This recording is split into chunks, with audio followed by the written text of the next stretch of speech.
Dear students, ఇప్పుడు మనం చెప్పుకోబోయే మ్యాటర్ ఇన్ అవర్ సరౌండింగ్స్ లో ఆల్మోస్ట్ 70% ఆఫ్ ది లెసన్ అయిపించేసాం. నెక్స్ట్ మన టాపిక్ చూద్దాం.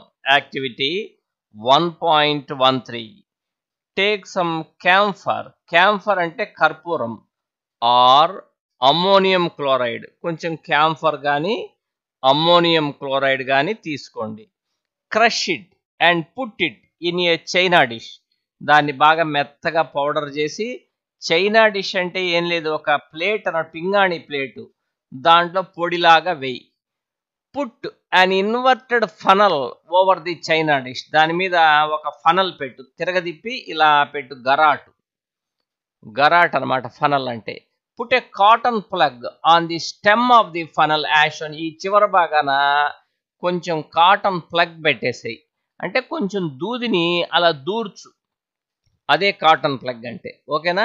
ఇప్పుడు చైనా డిష్ అంటే ఇలా కనిపిస్తుంది చూసావా, పింగాణితో చేసినటువంటి ఒక ప్లేటు. దీని లోపల ఏమేసాం మనం? క్యాంఫర్ అయినా వేయచ్చు, లేకపోతే అమ్మోనియం క్లోరైడ్ అయినా వేయచ్చు. ఇదేమో బర్నర్ అనమాట. Now heat slowly and observe. దీన్ని కొంచెం వేడి చేసి అబ్జర్వ్ చెయ్యి. What do you infer from the above activity? ఇలా కొద్దిగా హీట్ చేసావు కదా నువ్వు ఏం గమనించావు అని అడుగుతున్నాడు అనమాట.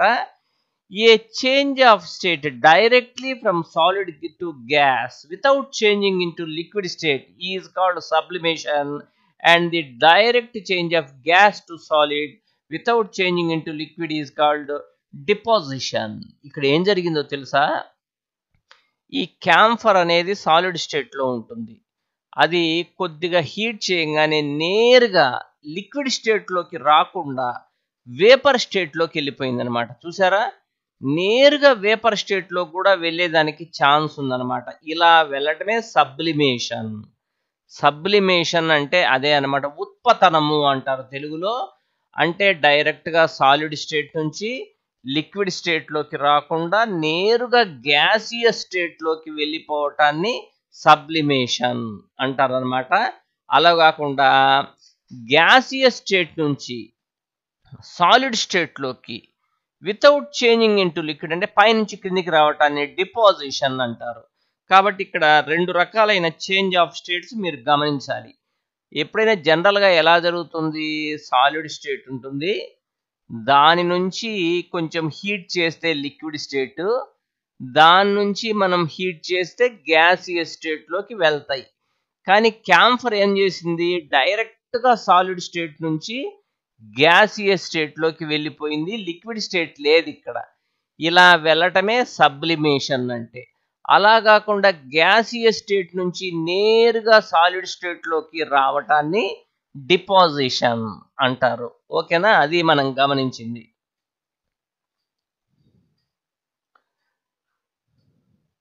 ఇక్కడ ఇంకా కూడా ఏముంది? Effect of change of pressure. అంటే ప్రెషర్ మారిస్తే ఏమైనా మార్పు వస్తుందా అని గమనిద్దాం.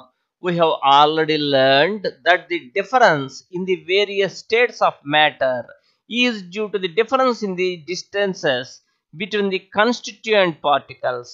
మీరు solid state, liquid state, gaseous స్టేట్లో మీరు గమనించింది ఏంటి?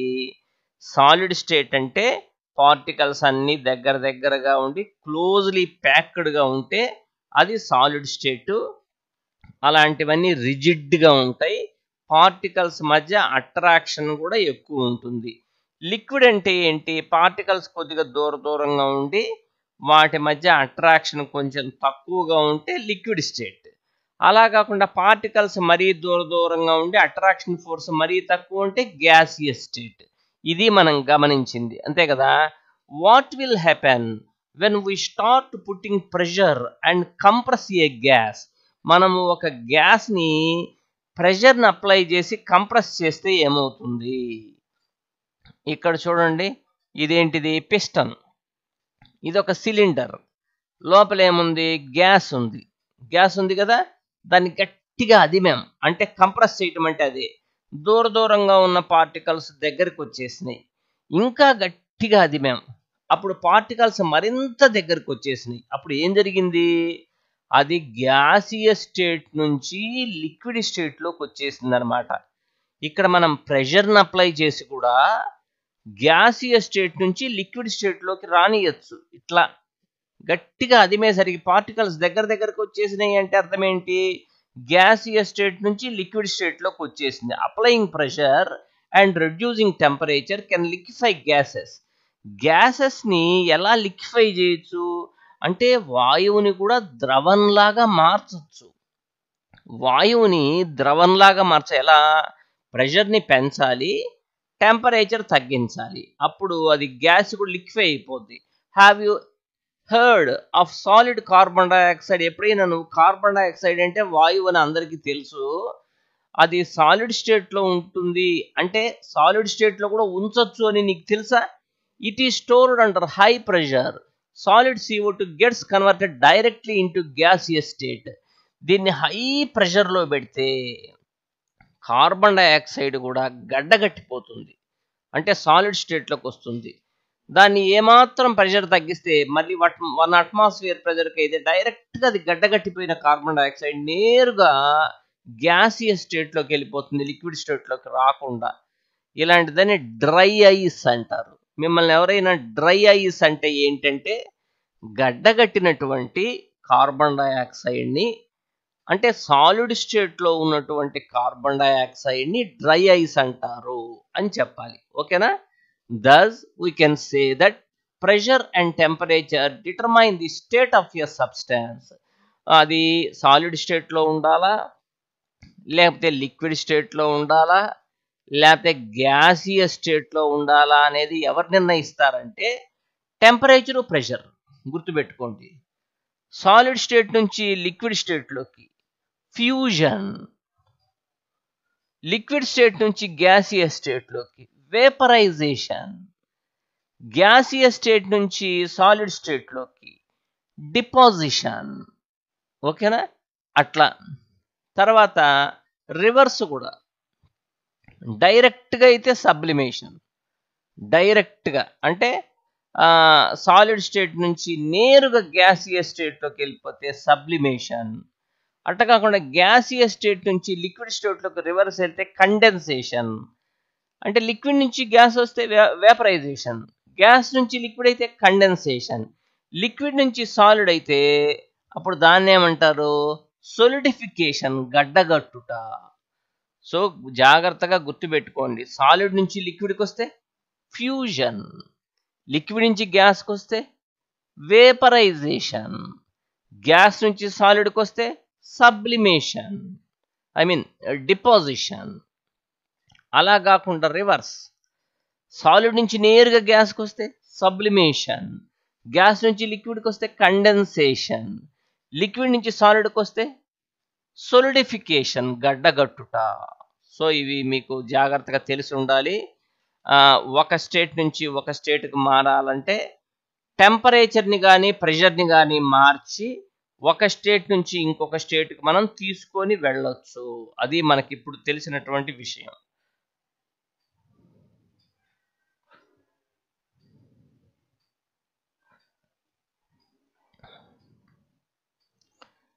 Convert the temperature to Celsius scale. టెంపరేచర్స్ని మార్చమంటున్నాడు. దీనికి సంబంధించిన ఫార్ములా ఏంటంటే capital T is equal 273 plus small t. Small t అంటే సెల్సియస్ స్కేలు, క్యాపిటల్ T అంటే కెల్విన్ స్కేలు. ఇది బాగా గుర్తుపెట్టుకోవాలి.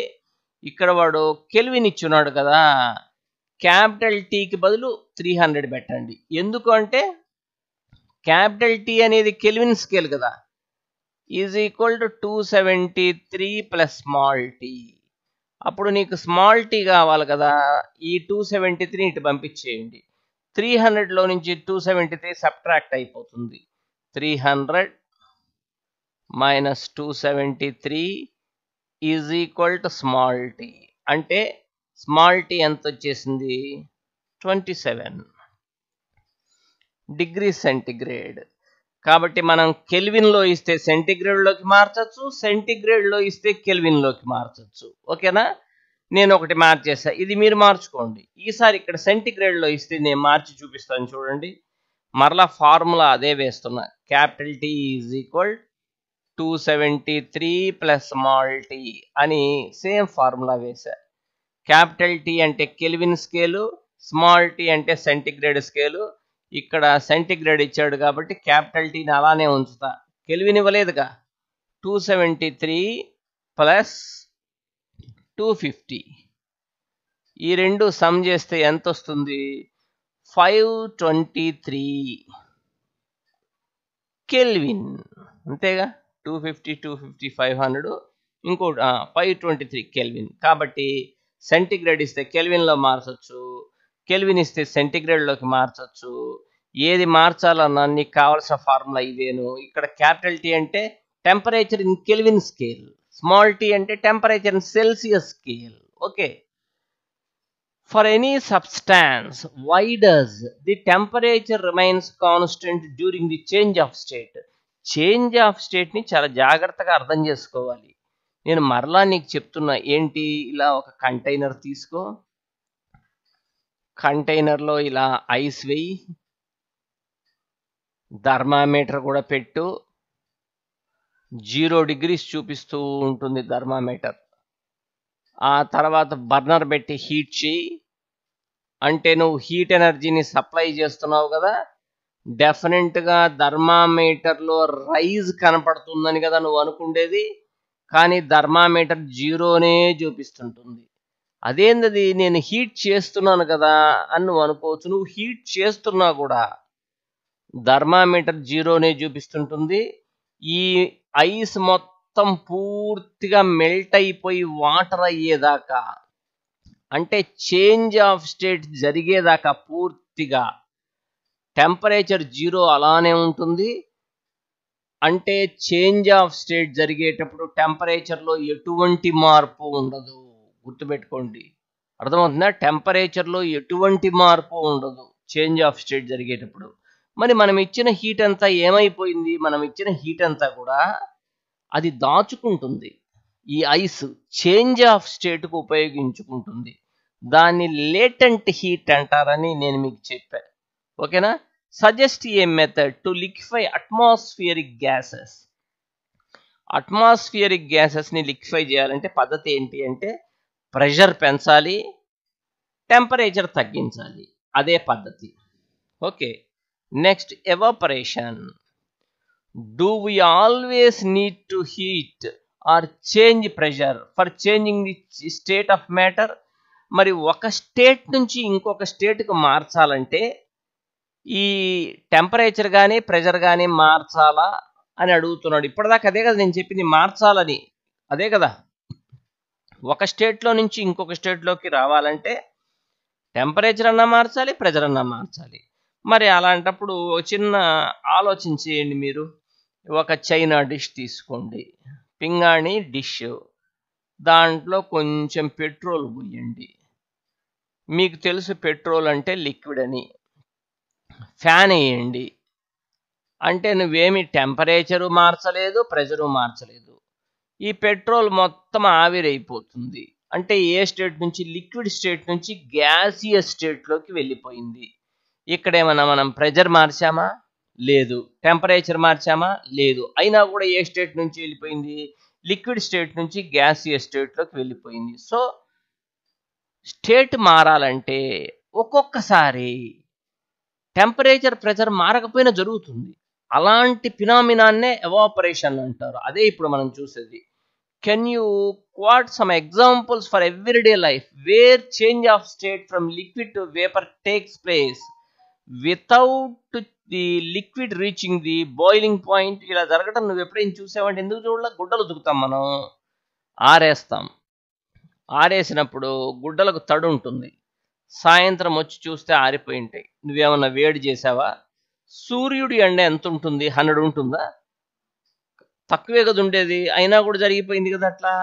సో లిక్విడ్ స్టేట్ నుంచి గ్యాసియస్ స్టేట్లోకి మారిపోయింది. ఏ టెంపరేచర్ దగ్గర? ఏ టెంపరేచర్ దగ్గర అయినా మారచ్చు ఇట్లా, ఎట్ ఎనీ టెంపరేచర్. ఇలా జరగటమే ఎవాపరేషన్ అంటే. Water when left uncovered slowly changes into vapour. నెమ్మదిగా ఈ వాటర్ వేపర్గా మారిపోతుంది. Wet cloth dry up. Wet cloth dry up అంటే తడిగా ఉన్నటువంటి బట్టలు నెమ్మదిగా ఆరిపోవటం అనేది ఎవాపరేషనే. What happens to water in the about 2 examples. ఇక్కడ వాటర్ ఏమైనాయి? మనం ఏమైనా వేడి చేసామా? అవి లిక్విడ్ స్టేట్ నుంచి వేపర్ స్టేట్లోకి మారటానికి వేడి చేయకపోయినా జరిగింది అది. We know that particles of matter are always moving or never at rest. ఇక్కడ నువ్వు గమనించాల్సింది ఏం జరుగుతుంది, ఎట్లా జరిగింది అంటే గుర్తుపెట్టుకోండి. నేను మీకు ఎక్స్ప్లెనేషన్ చెప్తాను, కేర్ఫుల్గా అబ్జర్వ్ చేసుకోండి.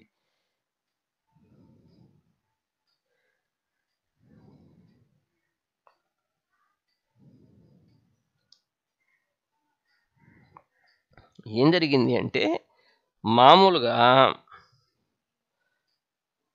ఇలా వాటర్ ఉన్నాయి. ఇదంతా ఒక నది. ఇదంతా నదే. ఈ నది లిక్విడ్ స్టేట్లో ఉంది, కరెక్టేనా? ఇదంతా లిక్విడ్ స్టేట్లో ఉంది. ఈ పార్టికల్స్ అన్ని అటు ఇటు తిరుగుతుంటాయి. బయట వీచే గాలి వల్ల ఈ సర్ఫేస్ మీద ఉన్న కొన్ని పార్టికల్స్కి కైనటిక్ ఎనర్జీ వచ్చి సర్ఫేస్ మీద నుంచి అవి జస్ట్ ఎస్కేప్ అయిపోతాయి. మనం వేడి చేసి కాదు, ఆల్రెడీ పార్టికల్స్ అటు ఇటు తిరుగుతుంటాయి. లిక్విడ్లో జరుగుతుంది, గ్యాస్లో కూడా జరుగుతుంది. సాలిడ్లోనే తక్కువ రిజిడ్గా ఉంటాయి అవి. లిక్విడ్లో పార్టికల్స్ కదులుతుంటాయి, గ్యాస్లో అయితే మరీ ఎక్కువ. ఇప్పుడు ఏమవుతుందంటే సర్ఫేస్ మీద ఉన్న పార్టికల్స్కి కైనటిక్ ఎనర్జీ వచ్చి ఆ పార్టికల్స్ జస్ట్ ఎస్కేప్ అవుతాయి సర్ఫేస్ నుంచి. ఆ ఎస్కేప్ అయిన పార్టికల్స్ అన్నీ కూడా గ్యాసియస్ స్టేట్లోకి వెళ్ళిపోతాయి. చూసావా? తనంతట తానుగానే అవి గ్యాసియస్ స్టేట్లోకి వెళ్ళిపోతున్నాయి. వెళ్ళిపోతూ ఏం చేస్తాయంటే అవి సర్ఫేస్ మీద ఉన్న ఎనర్జీని తీసుకొని పైకి వెళ్ళిపోతాయి. అంటే ఎప్పుడైనా గుర్తుపెట్టుకోండి, లిక్విడ్ స్టేట్లో నుంచి గ్యాసియస్ స్టేట్లోకి వెళ్ళాలంటే ఎనర్జీని తీసుకొని వెళ్ళాలి. ఈ పార్టికల్స్ సర్ఫేస్ మీద ఉన్న ఎనర్జీని తీసుకొని గ్యాసియస్ స్టేట్లోకి వెళ్ళిపోతాయి. అందువల్లనే నెమ్మదిగా సర్ఫేస్ చల్లబడుతూ ఉంటుంది. చల్లబడేది అందుకే, కుండలో నీళ్లు కూడా చల్లబడేది అందుకే. మనం కుండ పెడతాం కదా, ఇలా పెట్టినప్పుడు అందులో వాటర్ పోస్తాం కదా.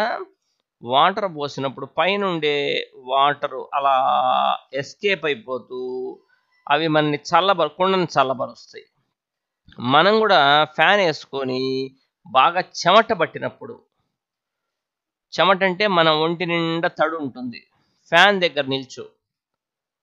ఆ ఫ్యాన్ గాలికి నీ ఒంటి మీద ఉన్న స్వెట్ అది ఎవాపరేట్ అవుతూ నీ బాడీ మీద ఉన్న ఎనర్జీని తీసుకొని ఎవాపరేట్ అవ్వటం వల్ల నీ బాడీ కూల్ అయ్యి చల్లగా ఉంటుంది.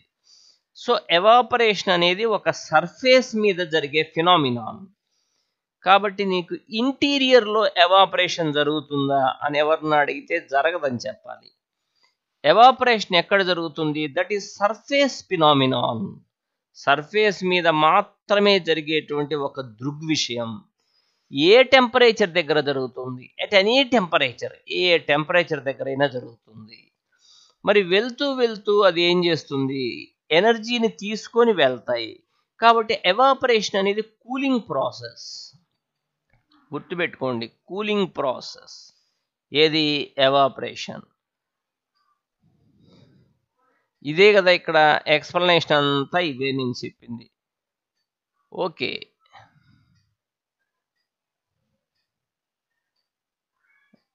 ఇక్కడ ఒక చిన్న ఎక్స్పెరిమెంట్ ఏదో మనల్ని చేసుకోమని చెప్పాడు అనమాట. అది ట్రై చేద్దాం. Activity 1.14. Take 5 ml of water in a test tube and keep it near a window are under A fan. ఒక టెస్ట్ ట్యూబ్ తీసుకో. తీసుకున్నాక ఇదే టెస్ట్ ట్యూబ్, ఇది టెస్ట్ ట్యూబ్. దీంట్లో ఏం చేయాలట? కొద్దిగా 5 ml వాటర్ తీసుకో. తీసుకున్న తర్వాత ఫ్యాన్ కింద పెట్టు. Okay. Take 5 ml of water in open China dish and keep it near a window are ఈసారి ఒక చైనా డిష్లో ఇదే ఈ 5 ml వాటరే తీసుకో, దీన్ని కూడా ఫ్యాన్ కింద పెట్టు. ఓకేనా, దాన్ని కూడా ఫ్యాన్ కిందనే పెట్టు. నెక్స్ట్ ఇంక ఈసారి ఏం చేసాం,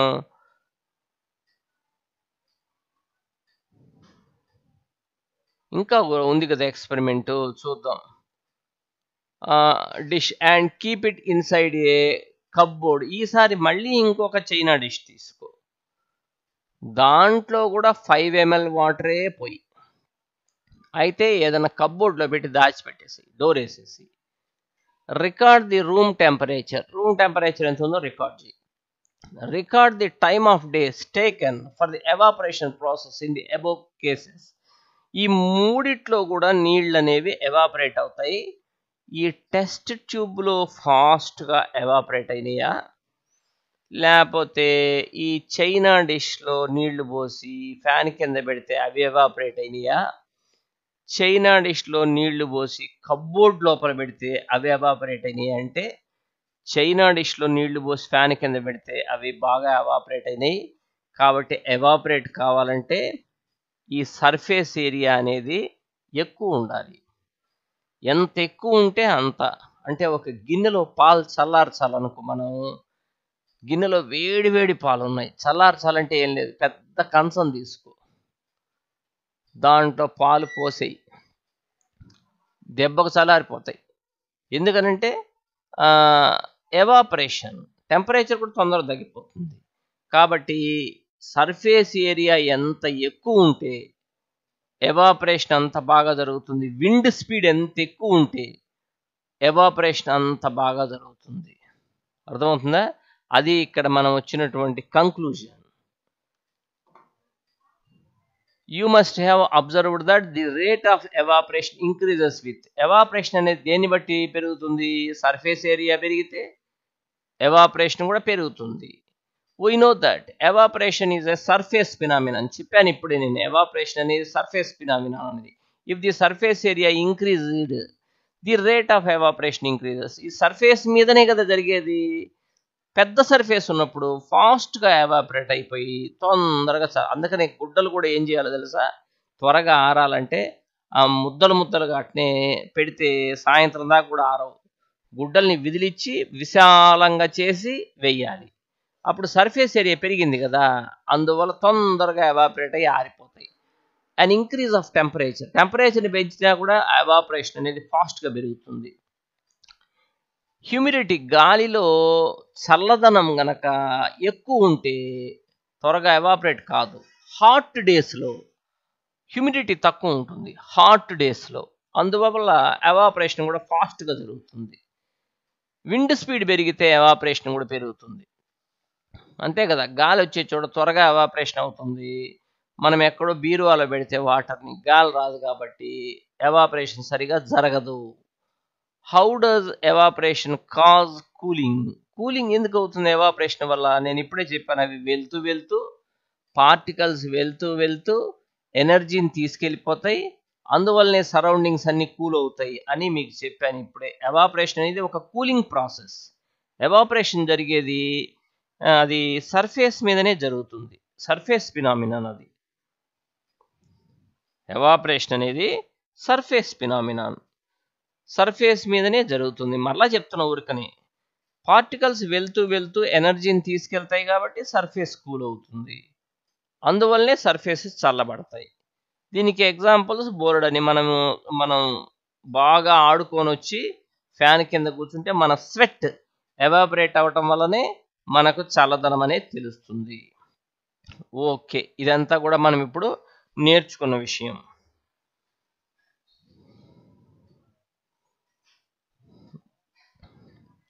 what happens when you pour some acetone? అంటే నెయిల్ పాలిష్ని రిమూవ్ చేసేటువంటి ఒక లిక్విడ్ ఎసిటోన్. అంటే ఆన్ యువర్ పామ్, నీ చేతి మీద కొంచెం ఎసిటోన్ పోసుకో.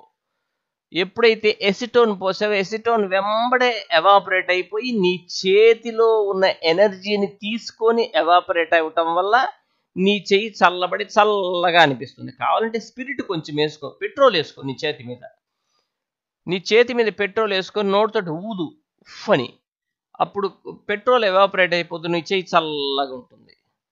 అవునా కదా? After a hot sunny day people sprinkle water on the roof of or open ground because బాగా వేడిగా ఉన్నప్పుడు ఏం చేస్తారు జనాలు, ఆరు బయట నీళ్లు చల్లుతారు. ఎందుకని? ఆ వాటర్ ఎవాపరేట్ అవుతూ నేల మీద ఉన్న వేడిని తీసుకొని ఎవాపరేట్ అయిపోవడం వల్ల నేల చల్లబడిపోతుంది. Can you cite some more examples from daily life where we can feel the effect of cooling due to evaporation? నువ్వు ఎప్పుడైనా ఎవాపరేషన్ వల్ల కూలింగ్, ఇంకా కుండలో నీళ్లు చల్లబడటం ఒక ఎగ్జాంపుల్ చెప్పాను కదా నేను. అలానే మనము చేతిలో కొంచెం స్పిరిట్ పోసుకొని ఊస్తే చల్లగా అయిపోతుంది, అదే ఎవాపరేషన్. గుడ్డలు ఆరిపోవటం ఎవాపరేషనే. తర్వాత వాన పడ్డప్పుడు కుంటల్లో నీళ్లు నిలబడతాయి, కరెక్టేనా? తర్వాత నెమ్మదిగా పక్క రోజు నుంచి సూర్యుడు ఎండకి వాటర్ అంతా ఎవాపరేట్ అయిపోతూ ఉంటుంది, అదంతా కూడా ఎవాపరేషనే. During summer we perspire more because of the mechanism of our body which keeps us cool. సమ్మర్లో మనం ఎలా చల్లదనాన్ని పొందుతున్నామంటే మన బాడీలో ఉండే స్వెట్ ఎవాపరేట్ అవ్వటం వల్లనే. we know that during evaporation the energy particles at the surface of the liquid gain energy from the surroundings or body surface. ఇదంతా నేను మీకు చెప్పాను, మన బాడీలో ఉండే ఎనర్జీని తీసుకొని ఎవాపరేట్ అవుతాయి. అందువల్లనే స్వెట్ ఎవాపరేట్ అయిపోతూ మన బాడీలో ఉండే ఎనర్జీని తీసుకొని ఎవాపరేట్ అవుతుంది, కాబట్టి మనకు చల్లగా అనిపిస్తుంది. ఓకేనా? ఇది మనం ఇప్పుడు నేర్చుకున్నది అనమాట. Why do we see water droplets on the outer surface of a glass containing ice cold water? ఇది కాన్సెప్ట్ పూర్తిగా వేరేది. ఇదేంటి కాన్సెప్ట్? జాగ్రత్తగా అబ్జర్వ్ చేయండి. ఇది ఒక గ్లాసు, ఓకే. ఈ గ్లాసులో నేనేం చేశానంటే బాగా చల్లగా ఉండే వాటర్ పోసాను. చల్లగా ఉండే వాటర్ పోస్తే గ్లాసుని పట్టుకుంటే చల్లగా ఉంది. నువ్వు గనక గమనిస్తే బయట కూడా నీటి చుక్కలు వచ్చినాయి. కూల్ డ్రింక్ పోసిన మనకు అనిపిస్తుందో లోపల నుంచి ఏమన్నా బయటకు వచ్చినాయి ఆ నీటి చుక్కలు? రావటానికి లేదు, స్టీల్ గ్లాస్ అది. స్టీల్ గ్లాస్కి రంధ్రాలు ఉండవు కదా, మరి బయట ఎట్లా వచ్చినాయి అని అనిపిస్తుంది నీకు. బయటంతా గ్యాస్ ఉంటుంది, ఆ గ్యాస్ పార్టికల్స్ వచ్చి ఈ గ్లాసుని టచ్ చేసినాయి. టచ్ చేయగానే ఒక్కసారిగా గ్యాస్ పార్టికల్స్కి ఎనర్జీ ఎక్కువ ఉంటుంది. దీన్ని టచ్ చేయగానే దాని ఎనర్జీని అవి ఈ గ్లాస్కి ఇచ్చేస్తాయి. అంటే హై ఎనర్జీ నుంచి లో ఎనర్జీకి వచ్చేస్తాయి అవి. అప్పుడు అవి గ్యాసియస్ స్టేట్ నుంచి లిక్విడ్ స్టేట్లోకి వచ్చేస్తాయి. ఇలా జరగడమే కండెన్సేషన్. చూసారా, ఇక్కడ ఏ స్టేట్ నుంచి ఏ స్టేట్కి? గ్యాసియస్ స్టేట్లో ఉన్నటువంటి పార్టికల్స్ ఈ గ్లాస్ని టచ్ చేయంగానే వాటి ఎనర్జీని పోగొట్టుకొని అవి గ్యాసియస్ స్టేట్ నుంచి లిక్విడ్ స్టేట్లోకి వచ్చేసినాయి. అలా రావటమే కండెన్సేషన్. అందువల్లనే దీని మీద చిన్న డ్రాప్లెట్స్ వచ్చినాయి. ఈ డ్రాప్లెట్స్ రావడానికి కారణం ఏంటంటే కండెన్సేషన్ అని చెప్పాలి. మనం డిసెంబర్ నెలలో మనం ఇంట్లోంచి బయటకు వచ్చినప్పుడు లీవ్స్ ఉంటాయి, బయట ఆకుల మీద సన్న నీటి చుక్కలు ఉంటాయి. ఎలా వచ్చినాయి అనుకుంటున్నావు? లీవ్స్ మీద, మోటార్ సైకిల్ సీట్ మీద, లేకపోతే విండోస్ మీద సన్న నీటి చుక్కలు ఉంటాయి. ఎలా? అంత గ్యాస్ పార్టికల్స్ చల్లదనానికి లిక్విఫై అయినాయి. అలా గ్యాసియస్ స్టేట్ నుంచి లిక్విడ్ స్టేట్లోకి రావటమే కండెన్సేషన్. అది ఎవాపరేషన్కి reverse. Why does a desert cooler cool better on a hot dry day? Hot dry డేలో ఏమవుతుంది? వేడిగా ఉంటుంది. మరి డెజర్ట్ కూలర్ ఏం చేస్తున్నది? ఎవాపరేట్ చేస్తుంది వాటర్ని. అవి సరౌండింగ్స్ నుంచి హీట్ ఎనర్జీని తీసుకొని ఎవాపరేట్ అవుతాయి. అందువల్ల సరౌండింగ్స్ చల్లగా అయిపోతుంది. How does the water kept in an earthen pot become cool during summer? అంతే కదా, మట్టి కుండ. ఎర్తన్ పాట్ అంటే మట్టి కుండ. దాంట్లో సన్నటి హోల్స్ ఉంటాయి, కుండ లోపల సన్నటి హోల్స్ ఉంటాయి. ఇదే ఒక మట్టి కుండ, సన్న హోల్స్ ఉంటాయి. దాంట్లో వాటర్ పోసావు, ఈ హోల్స్లో నుంచి వాటర్ బయటకు వస్తాయి. బయటకు వచ్చిన వాటర్ ఎవాపరేట్ అవుతాయి. అవుతూ ఎనర్జీని తీసుకొని ఎవాపరేట్ అవుతాయి. అప్పుడు ఈ పార్ట్ ఎనర్జీ తగ్గిపోయి పార్ట్ చల్లగా అయిపోతుంది. అది జరిగేది. Why does our palm feel cold when we put some acetone? నేను చెప్పాను కదా, నీ చెయ్యి ఉంది ఇలా, నీ చెయ్యి ఇది, నీ చెయ్యి మీద కాస్త ఎసిటోన్ వేసుకున్నావు. ఆ ఎసిటోన్ ఎవాపరేట్ అయిపోతూ చేతి మీద ఉన్న ఎనర్జీని తీసుకొని ఎవాపరేట్ అయింది, అందువల్ల చెయ్యి చల్లగా ఉంటుంది. Why are we able to sip hot tea or milk faster from a saucer rather than a cup? ఒక కప్పులో తొందరగా వేడి చల్లారదు, అందువల్ల కప్పులో ఉన్న టీ తాగితే ఒక్కోసారి కాలొచ్చు. అదే టీని మనం ఒక సాసర్లో పోసుకున్నాం అనుకో, సాసర్ అంటే వెడల్పుగా ఉండేటువంటి ఒక పళ్ళెం, దాంట్లో ఎప్పుడైతే పోసావో సర్ఫేస్ ఏరియా పెరిగింది కదా, హీట్ తొందరగా లాస్ చేసుకుంటుంది, అందువల్ల మనం తాగితే ఏం కాలదు మనకి. కరెక్టేనా? ఇవన్నీ కూడా general questions. What type of clothes should we wear in summer? సమ్మర్లో కాటన్ క్లోత్స్ వేసుకోవటం మంచిది. అవి మన స్వెట్ని పీల్చుకుంటాయి, అవి తడి అవుతాయి, నెమ్మదిగా ఎవాపరేట్ అవుతూ మన బాడీని కూల్ చేస్తాయి. అందువల్ల సమ్మర్లో మనము కాటన్ క్లోత్స్ ప్రిఫర్ చేయటం అనేది చాలా మంచిదన్నమాట. అంతేనా? సో ఈ లెసన్ అంతా మీకు చెప్పేసా నేను. వాట్ యు హ్యావ్ లెర్న్డ్ అనేది మీరు కూడా చదవండి. సో లెసన్ ఎంత మాత్రం అర్థమైందో చూడండి. లెసన్లో మీకు ఇంకా ఏ అవసరాలు ఉన్నాయో చూసి నాకు చెప్పండి, కామెంట్ చేయండి. లెసన్ బాగా నేర్చుకోండి. మీరు ఎంత రెస్పాండ్ అయితే దాన్ని బట్టి నేను ఏ లెసన్ చెప్పాలో కూడా నాకు చెప్పండి మీరు కామెంట్స్లో. ఎందుకంటే 9th క్లాస్లో ఆల్మోస్ట్ చాలా లెసన్స్ నేను మీకు పెట్టేశా యూట్యూబ్లో.